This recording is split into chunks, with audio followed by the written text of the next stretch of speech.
Wonderful. Good morning, everyone. I'm Cornelius Burks, Director of Legislation for the BIA.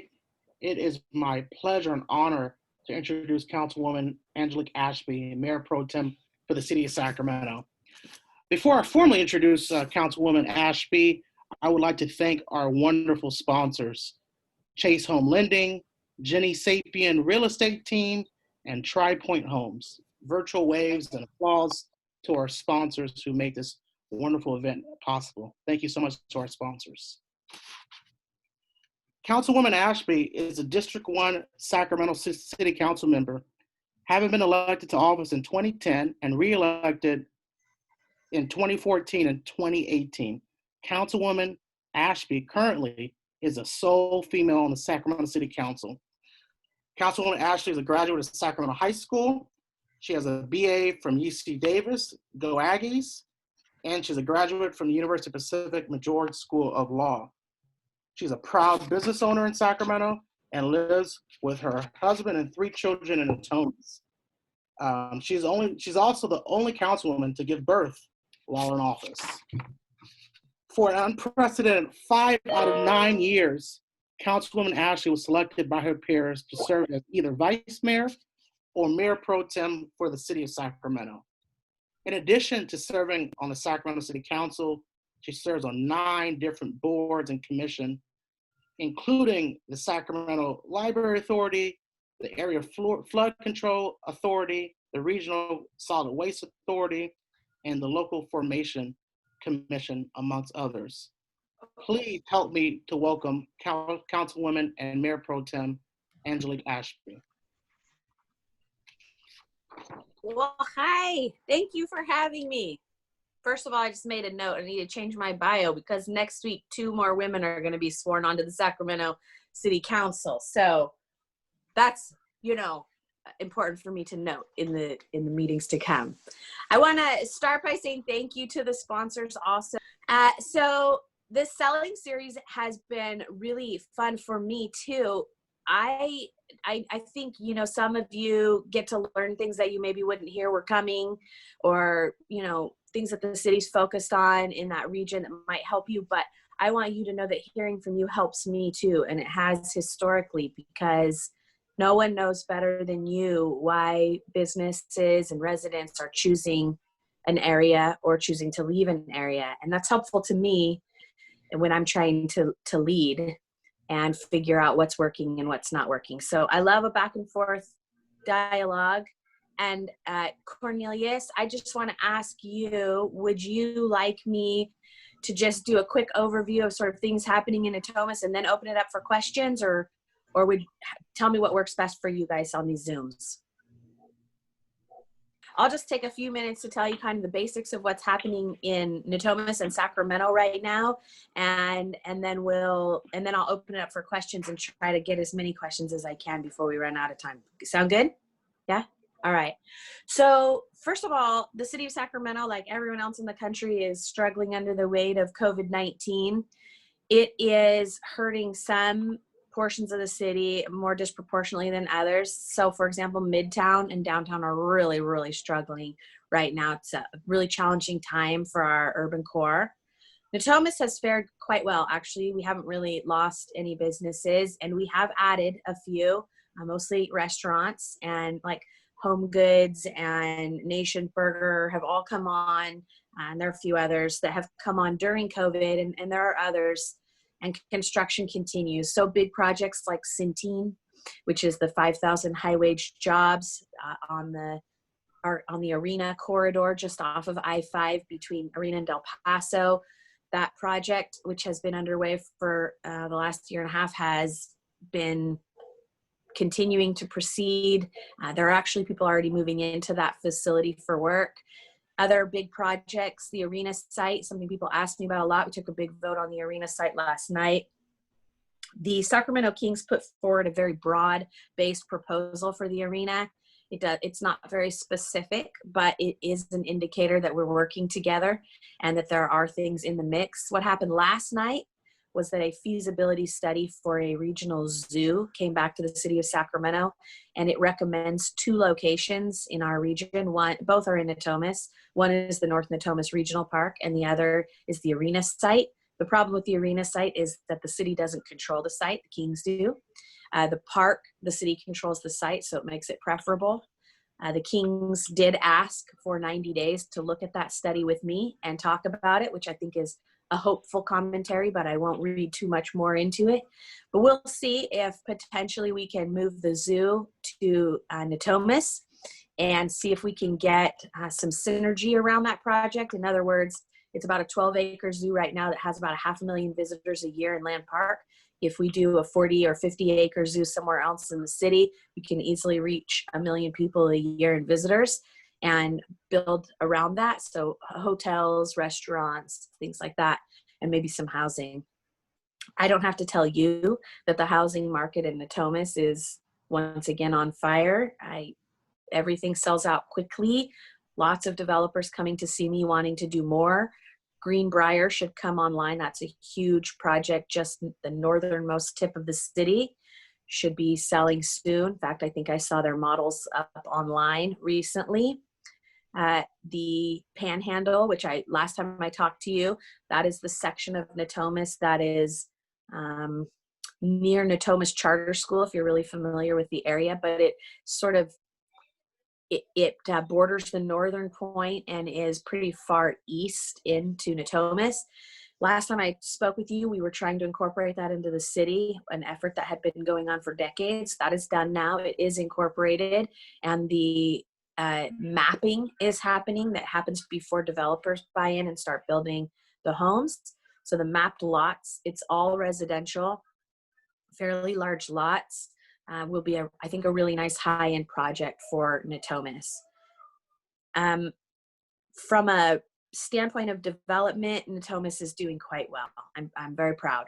We also have the $50 million aquatic facility coming out of the ground that will open next summer. It is a community event center space and an Olympic-sized pool and a warm-up pool and water slides and an above-ground play area for kids. It's a pretty tremendous effort. Okay, so I think from a Sacramento standpoint, the thing that I would want to know where I'm trying to sell the region is that there's a lot of investment and development still moving forward.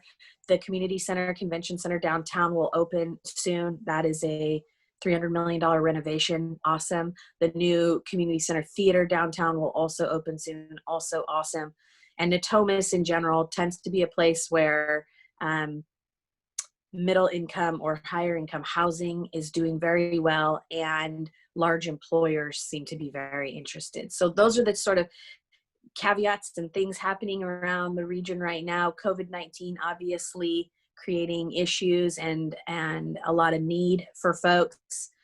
The school districts in Sacramento, some of them struggling. Natomas actually doing quite well, gave computers to all the kids. So when you're out talking about great places to have a family, I think Natomas School District contributes to the betterment of this region, as well as the parks and the consistently good public safety and open spaces, and best of all, wonderful neighbors. So I think I'll stop there and try to take some questions. But I do have a question here from Jenny, actually, if you have any information on the timeline for the Panhandle.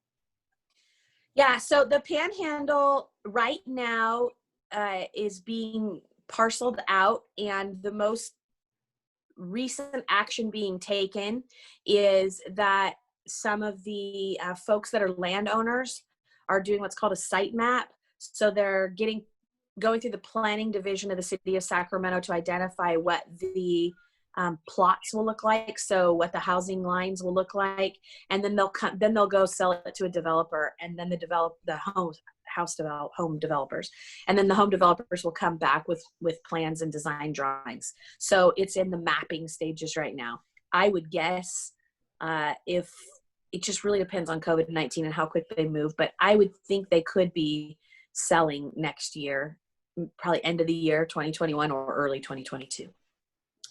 Great. And what I about, think I saw her also pop in, and Greenbrier. yes. Greenbrier is happening now. So if you went online, and Greenbrier's not called Greenbrier anymore, it's called North Lake. And if you went to North Lake website, they actually have some drawings of their first release of homes up. I would imagine that they'll be selling now, and they will be building imminently.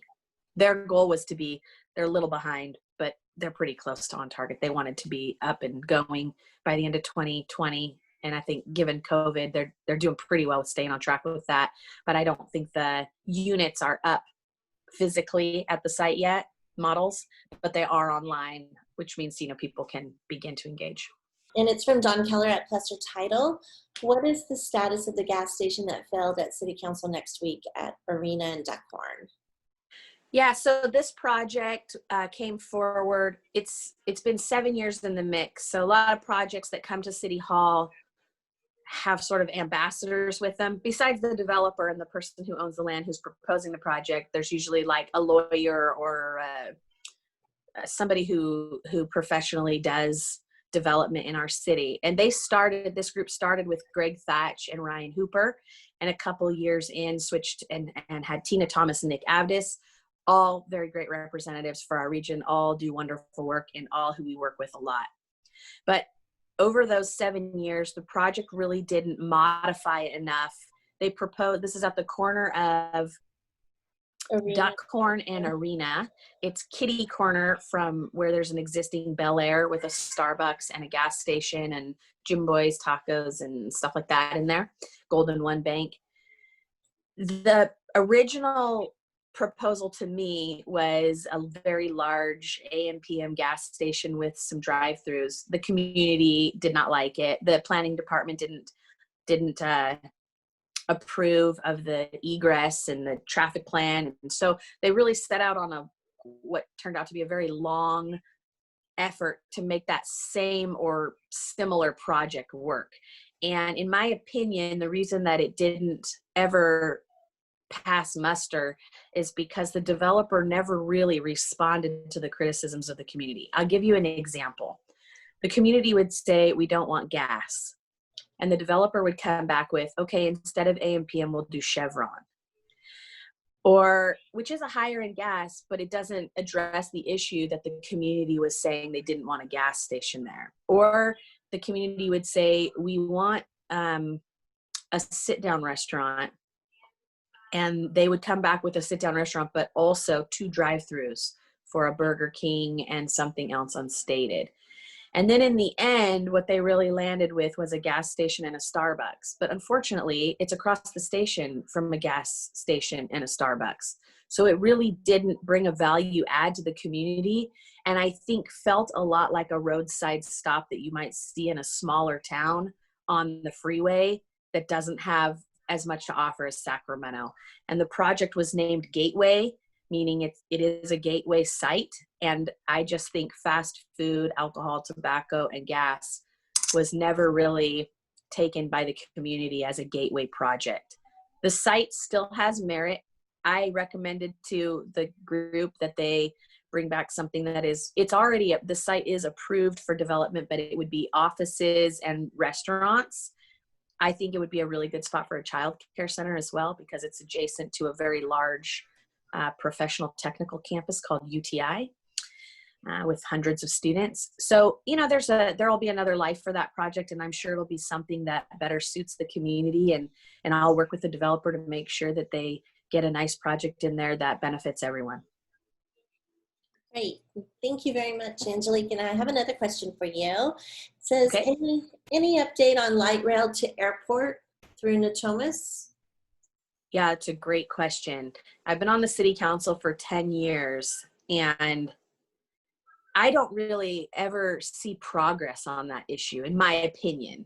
But I do know that it's a tough one. And I do know that Bonnie Pennell, former councilwoman for District 8, told me she felt exactly the same way. She was trying very hard to get light rail south through her district to Cosumnes River College.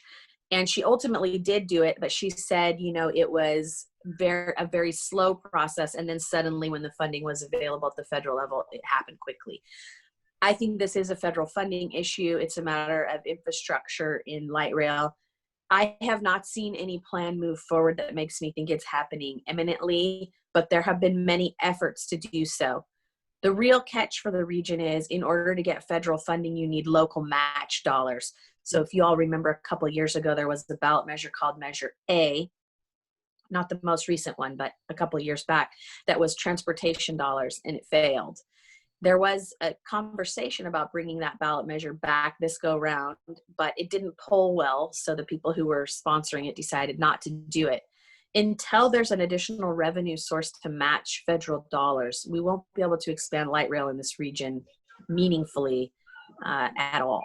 So I would just say it's probably a couple of years out. Probably need people to feel a little bit better about funding for transportation dollars. But I think it's an important project, and at some point will be really useful. And it is slated right now to go across the former arena site and up East Commerce and out to the arena, which I think would be meaningful.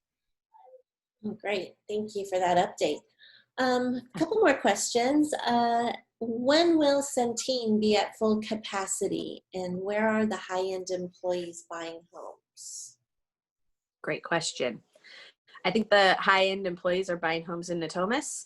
So you see West Shore and Westlake selling out. I know that Jenny could probably tell you better than I can, but the inventory in Natomas is pretty thin right now. And if you have a high-end home, which I think Jenny actually just sold one maybe a week or two ago, and that would be a, more than $500,000 home, pretty high-end, nice floor plan in Natomas Park. They just don't stay on the market long, and people are bidding them up. So homes are going for above the asking price in Natomas right now. So seller's market, right? Yeah. But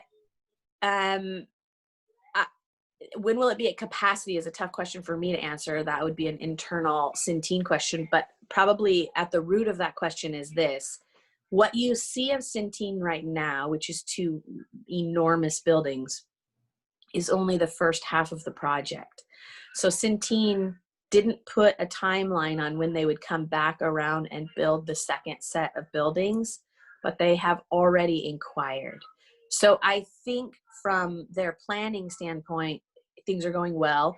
People want to be at that site, at that location. They're not having a hard time recruiting staff. These are all questions they had preliminarily for us 7 years ago that seem to be working themselves out now. And I think what you'll see is Centene, those 2 buildings fill up over the next 2 years, and then likely probably construction on the second set. It's on the same site, by the way. Okay, here's a different topic that we haven't addressed yet this morning.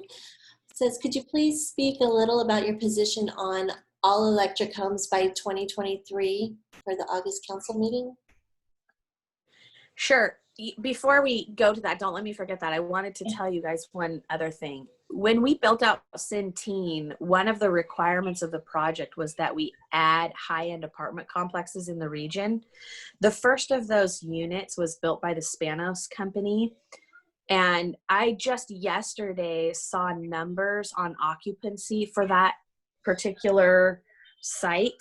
And I wanted to share them with you guys today. I noted it and clipped a picture of it so that I could share the numbers with you. So those apartments are called the Alira, A-L-I-R-A, and they are on Arena and Truxell. They're beautiful. But they have 293 units. And the first move-in was in May. They're averaging 47 units occupied per month, and they're at 99% occupancy now in December.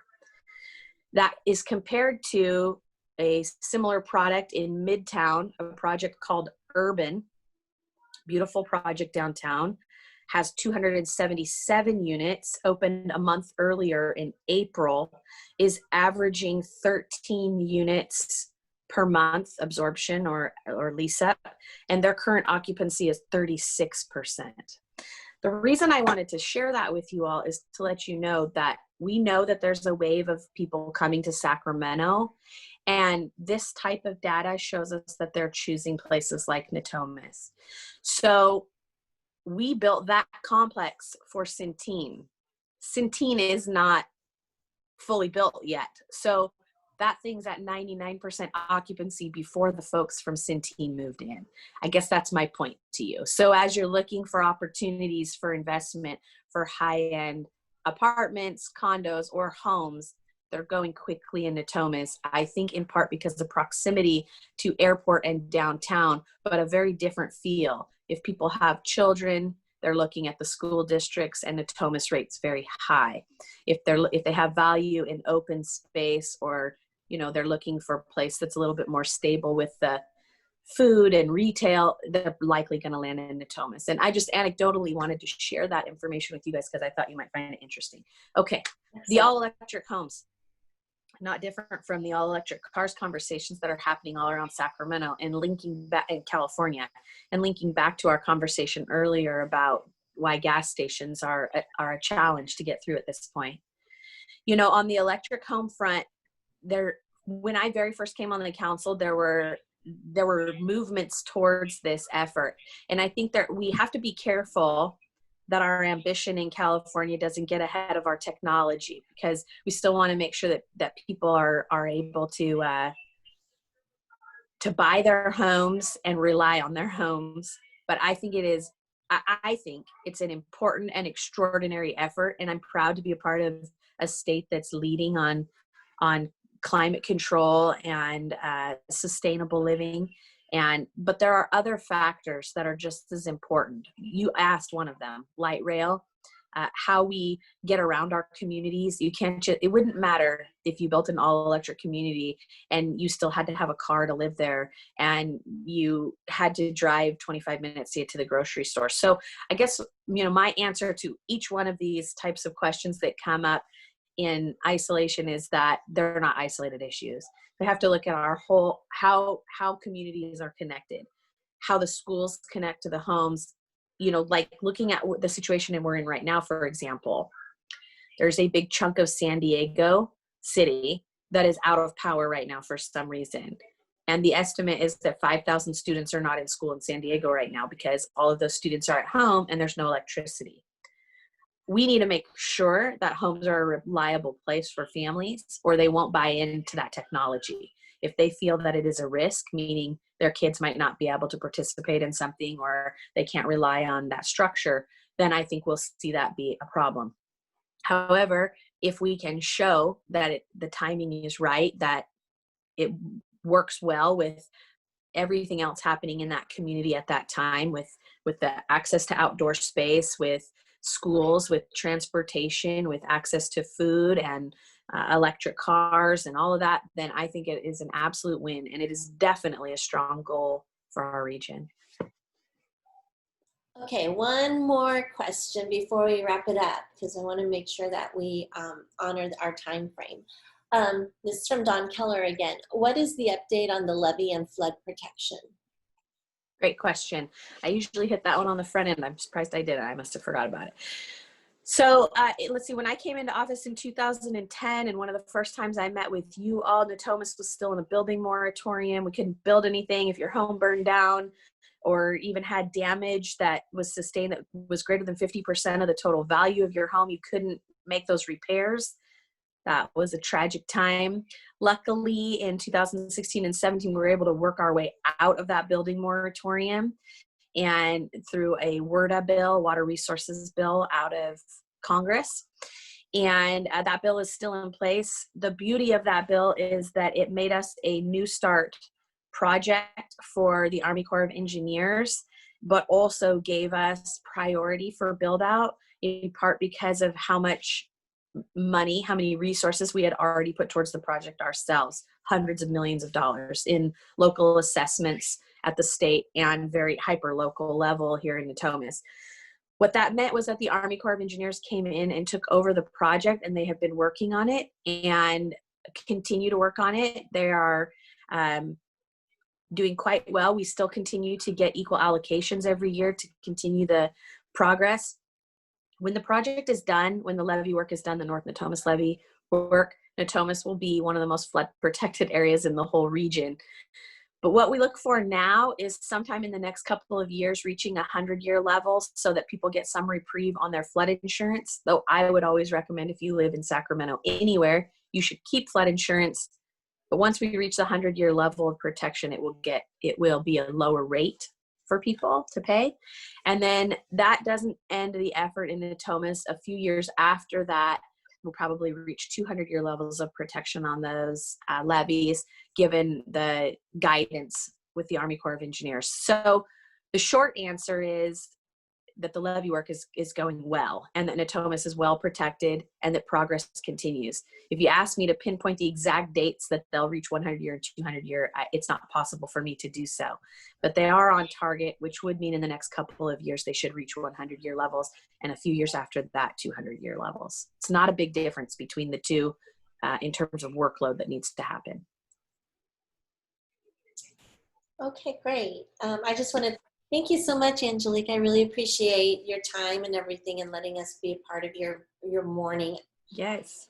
I want to turn it Thank over. all of you so much for what you do. My job would be infinitely less fun if you weren't selling Natomas. So thank you for bringing cool stuff to Sacramento. Every corner of Sacramento is special and important to me. I just get to live in and represent Natomas, which is a privilege, but I am honored. And if any of you had questions you wanted to ask but didn't like this format or wanted to talk to me separately, or, you know, hate Zoom, join the club, you know, send me a note, send me an email anytime. I'm easy to find. I'm on the city's webpage. Just reach out. I'm more than happy to answer any questions that you might have anytime. Thank you all so much for continuing to work hard and do your great work, even in the middle of such weird and challenging times. You are appreciated. And I just want to throw it over to our legislative director here at the BIA, Cornelius Burke, for some closing comments and final thank yous. Wonderful. What a great Selling Natomas series. Mm-hmm. Cornelius Burke here, legislative director at the BIA. I just want to once again thank our wonderful sponsors, Chase Home Lending, Jenny Sapien, the real estate team, Tri Point Homes, and of course, I just want to thank Councilwoman Angelique Ashby for your leadership, your friendship, and all that you do to make Natomas and the city of Sacramento a great place to live, work, and play. Proud to be here with you guys. Thank you so much. Happy holidays to all of you. Thank you, everybody. Thank you, everybody, for being a BIA member. Thank you, Angelique. Bye.